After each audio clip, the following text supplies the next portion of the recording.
Estamos en comunicación con la dermatóloga Sofía Nicoletti. Sofía, ¿cómo andas? Bienvenida a Viva la Tarde. Hola, buenas tardes. Bueno, muchas gracias por la invitación. Estamos acá hablando con Jaime y con Alejo, que nunca está de más hablar de los cuidados que hay que tener, sobre todo cuando comienzan estas épocas de mayor exposición. Y seguimos alarmados, personalmente lo contaba, como al pleno mediodía se sigue viendo personas exponiéndose al rayo del sol y con niños chicos sobre todo, ¿no? Contanos, Sofía, ¿por dónde empezar con todo esto? Uno siempre cree que hablar de esto puede generar conciencia, es la intención. O que aburre porque ¿no? Supone que siempre se está hablando, pero parece al ver que no. Claro, al ver la respuesta de mucha gente, uno dice, no, pero hay que insistir con estos temas. Contanos vos como dermatóloga cómo lo ves. Sí, es verdad. A mí me gustaba lo que decía Jaime de prohibir la bajada a la playa de los niños. Es imposible hacerlo Pero como concepto no dejaba de ser interesante. Como concepto es así, pero ¿sabés lo que sí podríamos hacer? Exigirles a las escuelas, a las plazas, a los colegios, a los campos deportivos, a que hayan lugares de sombra. Eso sí podríamos exigirle desde el punto de vista, ¿no?, del Estado. Hacer políticas de salud que realmente generen impacto. Claro, conforme se hace una playa inclusiva, por ejemplo, que haya también espacios de sombra de protección. Claro, el que no tiene sombrilla, bueno, que tenga lugares de sombra, pero hablamos del sol en el verano, pero tenemos que recordar que el sol está todo el año, y los chicos que hacen mucho deporte, que vos ves campeonatos de fútbol, sábado, domingo, que empieza a las 2 de la tarde, o sea, es increíble que no tengan un lugar para que esos chiquilines puedan estar, cuando no juegan, estar bajo sombra, tomando líquido, no descansando. Entonces, yo creo que ahí sí se podría exigir, ¿no?, a las instituciones a generar esos espacios de sombra, porque tenemos que cuidar a los niños. O sea, la población en donde nosotros podemos realmente disminuir la incidencia de cáncer de piel cuando sean adultos es en los niños, porque el 80% del sol que vamos a recibir toda nuestra vida es ahí, es antes de los 18 años de vida. ¿Y por qué? Bueno, porque tenemos mucho más tiempo al aire libre, hacemos más deporte, entonces es lógico que tengamos más exposición solar, ¿no? Sofía, porque tenemos una exposición solar responsable. Cuando nosotros éramos chicos, por lo menos uno no, si bien nos ponían protector, nos decían, no había, digamos, como que esta forma de concientizar tan fuerte, pero lo que no quita que hayamos sí recibido el sol en forma incorrecta, etcétera, etcétera, o capaz que no era tan grave como ahora. ¿Cómo ha evolucionado? ¿Cómo tenemos que tomar, por ejemplo, los adultos este tema? Claro, los conceptos de salud han ido cambiando en todos estos años, ¿no? Antes el niño, cuanto más quemadito, más bronceadito y más gordito, mejor, más saludable, ¿verdad? Hoy vemos que ya no es así, ¿no? Nosotros cuando vemos una piel bronceada, sabemos que ahí hay daño solar, sabemos que ahí hay mutaciones, sabemos que esa piel va a tener más riesgo, va a tener un cáncer de piel cuando sea adulto. Fíjate que una sola quemadura solar en tu vida, con ampollas, duplica el riesgo a un melanoma. Que el melanoma es el cáncer de piel con peor pronóstico, el menos frecuente por suerte, pero el más mortal, ¿tá? O sea, sí será importante cuidar a la población infantil. Y nosotros que tomamos tanto sol, ¿no? Yo ya tengo 50 años, o sea, yo soy de la generación que toma. Yo me empecé a cuidar cuando empecé a estudiar dermatología, sinceramente, ¿no? Cuando uno empieza a saber y ahí te das cuenta de lo importante que es la educación. El sol ya lo tomamos y ese daño es irreversible. Como siempre decimos, la piel tiene memoria. Entonces, por eso que en los adultos jóvenes empezamos a ver el cáncer de piel, consecuencia del sol que ya tomamos. Por eso que la campaña de prevención de cáncer de piel este año se enfoca mucho a prevenir la exposición solar o a cuidar a nuestros niños, que ahí es donde podemos generar realmente una disminución del cáncer de piel, que es algo que se va a ver en años, no lo vamos a ver ahora, ¿verdad? Es como lo del pulmón, ¿no? El dejar de fumar lo vemos a largo plazo, la disminución del cáncer de pulmón. Lo mismo pasa con el sol, exactamente lo mismo. Sí, el daño acumulativo que ustedes siempre marcan, ¿no? Exactamente, las mutaciones, claro. La radiación ultravioleta. A ver, ¿qué pasa? La radiación ultravioleta impacta en la piel, llega a los núcleos de la célula, genera mutaciones. En un periodo, esas mutaciones, que son alteraciones del ADN, el mismo cuerpo lo puede ir reparando. Llega un momento donde los mecanismos de reparación ya no funcionan. Es como que la gotita que derramó el vaso, y ahí se genera una reproducción descontrolada celular y aparecen los tumores. ¿sí? Entonces, esto se va acumulando con el tiempo y a veces es difícil de explicar cómo el sol que tomé en mi niñez, en mi adolescencia, recién cuando sea adulta se va a manifestar el cáncer de piel. Y bueno, ¿por qué es eso? Porque perdemos la capacidad de reparación y ahí se manifiesta, es el concepto del cáncer en sí, ¿verdad? Y eso, Sofía, perdón, sí, vale. ¿Y eso se puede medir? Si yo voy y para medir cuál es el estado de mi piel en función de lo que ha sido mi historia con la exposición al sol. Y son varias variables, porque por un lado va a depender del tipo de piel que tú tenés, o sea, no es lo mismo una piel blanca que una piel más de un fototipo más alto, o sea, más oscura. No es lo mismo la persona que tiene 2 lunares a la que tiene 50 lunares o más, o que tiene antecedentes de cáncer de piel.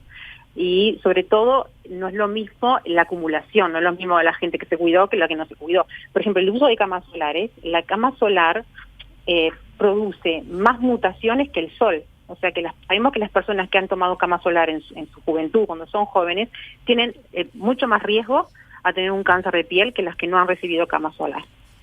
¿Tá? Entonces, depende de muchos variables. Si yo soy una persona con mucho daño solar, que de hecho son personas que tienen un riesgo aumentado para cáncer de piel, tienen más chance a presentar, no se puede medir en cuanto a una escala si vos querés, pero cuanto más daño solar, más riesgo a presentar un cáncer de piel. Claro, Sofía, yo me quedo pensando con eso que vos mencionabas de la cama solar, como en una época se utilizaban con menos conciencia por lo pronto, y también por lo menos en mi adolescencia, yo recuerdo el factor más alto que había era factor 10 de protector solar, había 4, claro. 6, 10, sí. Incluso había cosas que te aceleraban el bronceado, yodo, me acuerdo que se usaba, claro, y cuestiones que iban totalmente a contrapelo de lo que estamos hablando hoy, como también ese daño ya lo tenemos encima. Y me parece importante también el marcar, ¿no? que hubo por lo menos un punto de inflexión en donde empezamos a ser un poco más conscientes, pero falta todavía. Y ese daño lo tenemos encima. Exacto, y es irreversible. Es un daño que ya está hecho y no tiene vuelta atrás. Es así. Exacto. ¿Cambió el concepto del bronceado? O sea, cuando también nosotros éramos chicos, como que estaba bien visto el bronceado, y estaban todos esos métodos, inclusive artificiales para el bronceado, y ahora quizás no es tan valorado. No sé, no tengo ni idea porque estoy lejos de todo eso, pero y bueno, la moda, ¿cómo incide la moda en estos casos? Claro, el tema es así. Yo creo que con el paso del tiempo, yo creo que vemos personas jóvenes que se cuidan mucho más del sol. Y te voy a decir la verdad, en general no se cuidan tanto por el miedo al cáncer de piel, sino por el envejecimiento, las arrugas, las manchas, ¿no? Y toda la parte estética, que a mí me sirve, ¿no? Cuando yo sabía que un paciente va por ese lado, yo le digo, sí, vas a quedar arrugadísima, tenés que cuidarte del sol. Claro. Y después le digo, y el cáncer de piel también es importante, ¿no?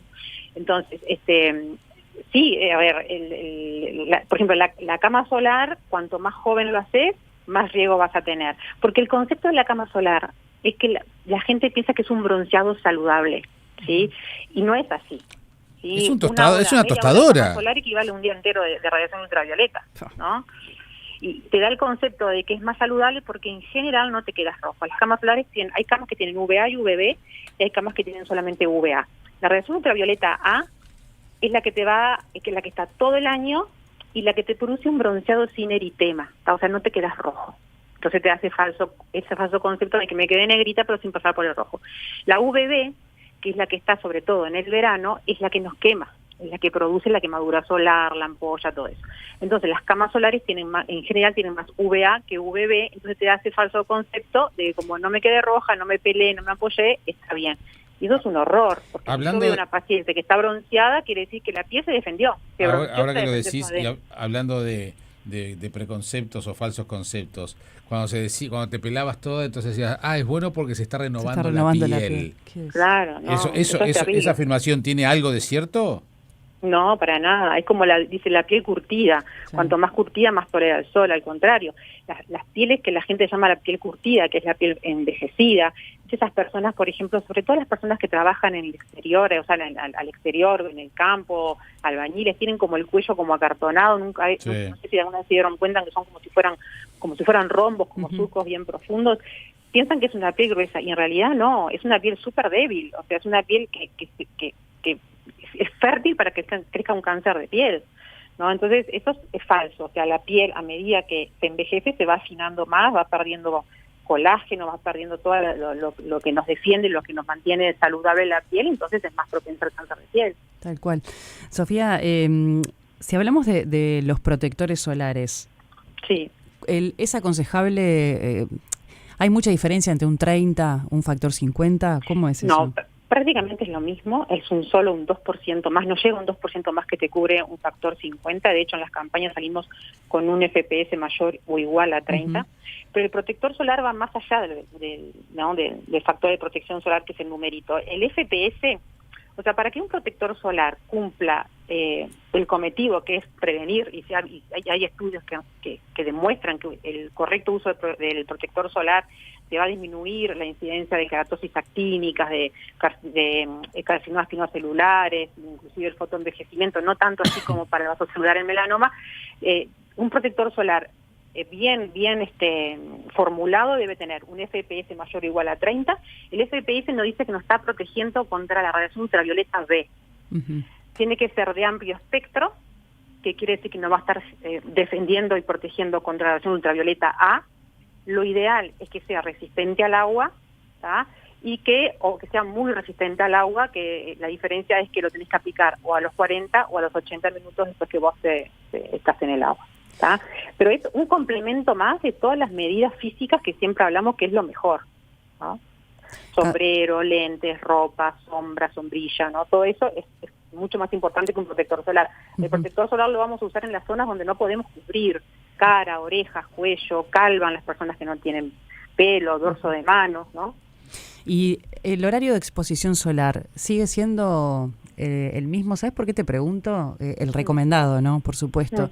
Estábamos estos días comentando a las 5 de la tarde lo que se está sintiendo el sol, que entre varios que hemos comentado nos llamó la atención, que capaz que no sé, o es una impresión o estos días, no lo sé. ¿Sigue siendo muy dañinos a las 5 de la tarde, hasta las 4? ¿Qué es lo que se recomienda? Sí, mira, lo que está descrito, lo que siempre decimos, antes eran a partir de las 11, hoy es a partir de las 10, entre las 10 y las 16 horas no exponerse en forma directa al sol. Siempre hay, mira, en el año 2023 la Sociedad de Dermatología, entre los dermatólogos empezamos a ver muchas quemaduras solares. Nos llamaba la atención que había un cambio de un año al otro, ¿no? ¿Y por qué vimos tantas quemaduras solares, no? Y entonces se nos ocurrió hablar con Inumet. Y ellos vieron como un histórico y vieron que había mayor intensidad de radiación ultravioleta en el año 23 y 24, fines de 23, principios del 24. Y eso nosotros lo vimos clarísimo, porque nosotros vimos un cambio. En ese momento estaba el fenómeno del Niño, si mal no recuerdo, nos explicaban ellos por un tema de nubosidad y como el clima más seco, que bueno, que eso producía que era como más intensa la radiación ultravioleta. Ahora estamos viendo quemaduras solares, de hecho yo hoy vi un par de pacientes con quemaduras solares y me puse a ver, y ahora estamos en realidad con el fenómeno de la Niña, que estaba mirando que sequía, ¿no? menos lluvia, sí, y mayor temperatura. Entonces yo creo que todo el ambiente, todo el clima también va a influir muchísimo en que a veces como que hay años que vemos más quemaduras y menos quemaduras, cuando supuestamente la gente se cuida igual, ¿no? Sofía, ¿cómo es una quemadura solar? ¿Es cuando está la piel roja o es algo más? La quemadura solar es cuando la piel queda roja, cuando queda eritematosa y se empieza como a desprender. ¿Sí? Cuando hay mucha inflamación en la piel, se generan productos inflamatorios, ¿tá? Que genera la célula, se hincha y genera todas esas sustancias inflamatorias, entonces como que se despega la piel y aparece la ampolla. La ampolla es lo peor, ¿verdad? La ampolla tensa es lo peor que hay, porque ahí hay un daño muy agudo de la piel. Y lo peor es cuando se pelan y arriba se queman, ¿no? Eso es mucho peor todavía. Pero ya cuando vemos un paciente con un eritema, eso es una quemadura solar. El rojo te habla de quemadura. ¿Sabes, Sofía? Hay oyentes que preguntan, pacientes que tienen, dice la doctora, podría hablar de la rosácea. Yo me cuido mucho del sol, dice un oyente, y después también con psoriasis. ¿Cómo son las exposiciones al sol con estas dos Bueno, la rosácea es una enfermedad que afecta sobre todo a los fototipos claros, o sea, las personas de piel muy clara, sí, que afecta sobre todo las mejillas, parte de la frente, el torso, la nariz, y donde hay una labilidad vascular. O sea, ¿qué quiere decir? Que la persona se queda roja, ¿sí? Hay diferentes tipos de rosáceas, desde rosáceas que puedes quedar roja frente a determinados estímulos, por ejemplo, la vergüenza, el calor, el alcohol, algún tipo de comida determinada, y le llamamos flashing, esos episodios de eritema en la cara que van y que vienen estimulados por todo lo que dije. Después hay rosáceas que ya son, que llamamos pápulo-pustulosas, o sea, que tienen como si fueran granitos del acné, pero en la rosácea. Y después tenemos rosáceas más graves, como rinofima, que son esas pacientes que se le agranda la nariz o que tienen lesiones más nodulares.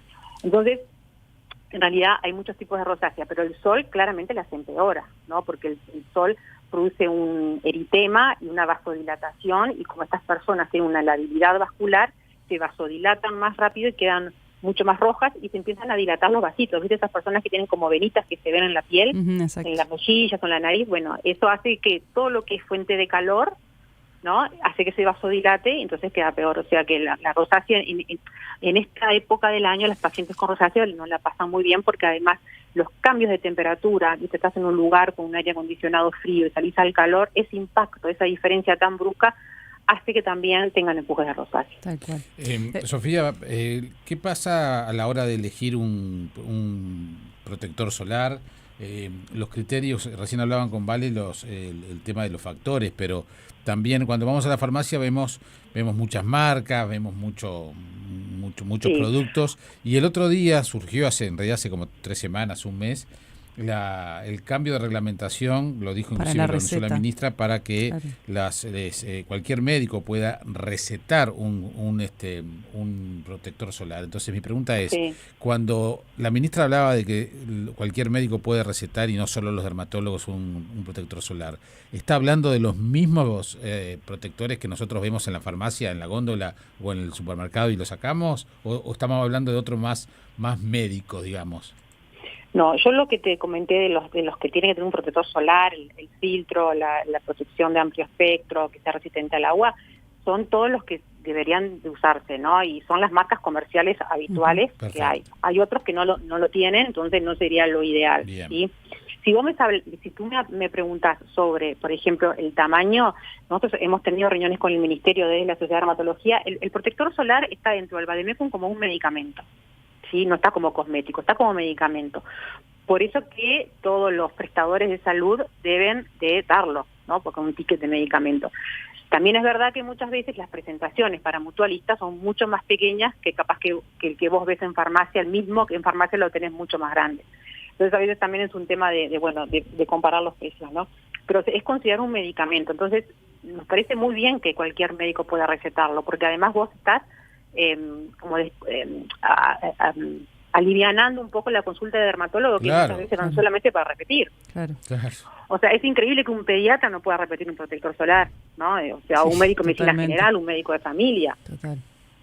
Mira, ¿sabes que ahora que hablaste de médicos de familia, estaba Walter que nos escribe y cuenta que él trabaja en ambulancias y que hace una semana asistieron a un llamado donde 4 niños se desmayaron de calor e insolación, estaban jugando bajo el rayo del sol a las 2 de la tarde y marcaba eso de todo lo evitable que hay en estas situaciones. Y también nos comenta que él vio, que yo no presté atención, pero que venden aceite de coco con yodo en alguna que otra farmacia. Eso es una está bueno porque no es solo playa, está bien aclararlo. No, claro, es jugando al rayo del sol. Rayo del sol, está bien. Total. Y después hay un oyente que nos plantea, Sofía, que es importante si podés aclarar el tema del sol y la radioterapia, teniendo en cuenta la alta prevalencia de cáncer de mama que hay en Uruguay.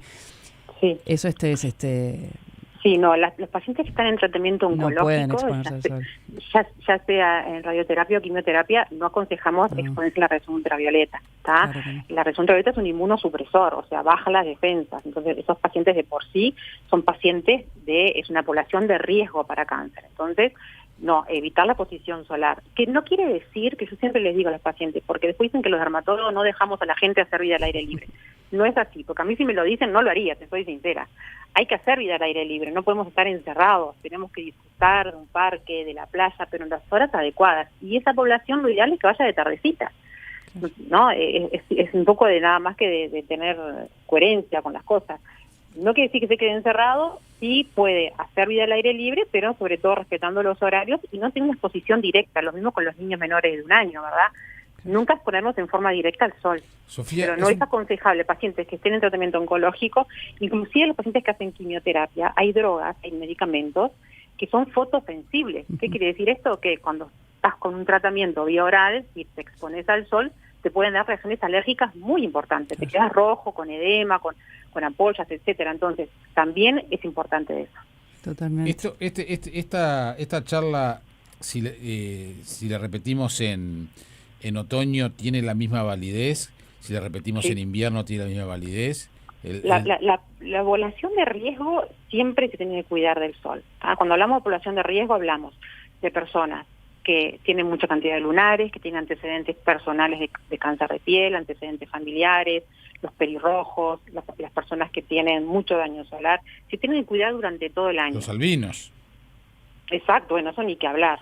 Eso ni que hablar, que no tienen la defensa de los albinos. Tenemos un par de pacientes albinos que la pasan horrible en el verano, ¿no? Claro. Y además, y a eso sumamos todo el tema ocular también de los pacientes. También. ¿Es efectiva la ropa, las remeras, por ejemplo, que tienen factor UV? ¿Eso sirve para proteger? Pensando en los más chiquitos con las remeras, ¿no? De manga larga. Eso sirve muchísimo. Siempre lo mejor es la protección física, que haya algo entre tu piel y el sol, ¿sí? Entonces, lo ideal es manga larga, el cuello a la base lo más que se pueda, y después el sombrero de la ancha que te va a hacer sombra en lo que es el cuello, la cara, las orejas, todo eso, ¿no? Pero la ropa es el método más barato y más eficaz para cuidarnos del sol, sin duda. Y una remera común y corriente que no tenga factor nada, que sea común y corriente. Tela pelada, ¿sirve? También sirve. Una remera de algodón, no te pongas una remera calada muy linda para ir a la playa, ¿no? Claro, o unos vestiditos de esos transparentes, tampoco me sirve eso. Te quemás por los agujeritos. Claro, muy lindo, pero no me sirve. Tienen que ser telas de algodón. La tela tipo piquet, que son, no quiero decir la marca, pero es una marca muy famosa. Sí. De chomba, como de cuellito, digamos. Ahí está. Esa es muy buena como filtro. El jean es muy buen como filtro. Lo que no sirve este tipo de ropa es cuando se mojan, porque no tienen el proceso que tienen las remeras con filtro, digamos. No tienen la diferencia que no tienen el proceso que como que resiste el agua.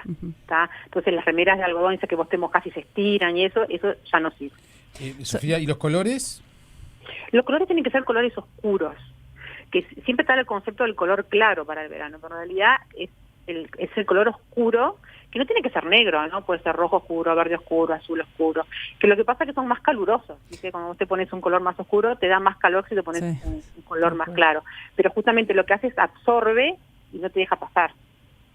Por eso que es más caluroso. Sofía, si uno sale a las 5 de la tarde a dar una vueltita, no te digo a caminar al rayo del sol, pero si sale al parque a dar una vuelta, ¿hay que ponerse protector igual? Si sale al parque en lugares de sombra, busca sombra y se pone protector solar, está perfecto después de las 5 de la tarde. Hay que recordar que la radiación ultravioleta, el rayo también rebota en el piso, rebota en las paredes, rebota en el cemento, en el pasto rebota también. Por eso que es importante ponerse protector solar en la zona donde no podemos cubrir. Pero por eso te pregunto, pero después de las 5, si uno sale, no sé, por decirte una hora, a las 5, por no marcar las 4, porque ya sabemos que de 10 a 4 no es recomendable exponerse al sol, pero después de esa hora igual hay que ponerse protector. Y bueno, yo creo que sí. Es lo ideal. Sí, porque se siente, inclusive si vos ves el índice UV en el celular después de las 5 y va a ser alto seguro, o sea, ya mayor de 3 te tenés que poner protector solar si te guías por el índice UV. Eso es un buen indicador, perfecto, porque estábamos mencionando que en los teléfonos está hoy en día el índice y se puede mirar. Si bien faltan como 10, 12 días para que vuelvan las lluvias, pero... Con suerte, Jaime, sí, con suerte. Pero ¿qué pasa con los días nublados? También atraviesa la radiación ultravioleta, atraviesa las nubes, o sea que es el falso concepto de que no pasa nada porque está nublado, es terrible. Hemos visto quemadura solar por los días nublados. Claro. Sí, siempre. Sofía, y el repelente después del protector, ¿no? El repelente, lo ideal, si me decís lo ideal, es ponerlo en la ropa. Poner el spray en la ropa, no puesta, sino pues, en la cama le pones el spray y recién ahí te lo pones. Sobre todo en pacientes, sobre todo en niños, pacientes que sean asmáticos, que tengan hay que tener mucho cuidado con los aerosoles. Bien. Pero el repelente va después del protector solar, porque el protector solar... No hablamos de esto, pero el protector solar se debe de poner media hora antes de la exposición solar. ¿Por qué? Porque hay un factor, hay un componente del protector solar que se tiene que absorber en la piel para que haga efecto. Perfecto. ¿Y recomendás el que es crema, el que es aerosol? Bueno, lo mejor es la crema, porque el aerosol es un vehículo mucho más fluido, entonces perdés un poco el efecto de pantalla, ¿no? El efecto de más cubritivo, digamos, ¿no? El tema cosmético, a veces a la hora de elegir un protector solar también es importante, por eso que a los hombres les gusta mucho más bien el spray. Yo lo que sugiero es salir de la casa con uno crema y recolocarse en la playa un spray, que es mucho más fácil. Claro, ¿sí? claro. Pero sí, hoy en día en plaza tenés de todo tipo, tamaño, con color, sin color, o sea, hay como para todos los gustos. Sofía Nicoletti, te agradecemos muchísimo estos minutos para poder evacuar todas estas dudas. Muchas gracias. Por favor, a las órdenes, un gusto como siempre. Gracias, gracias.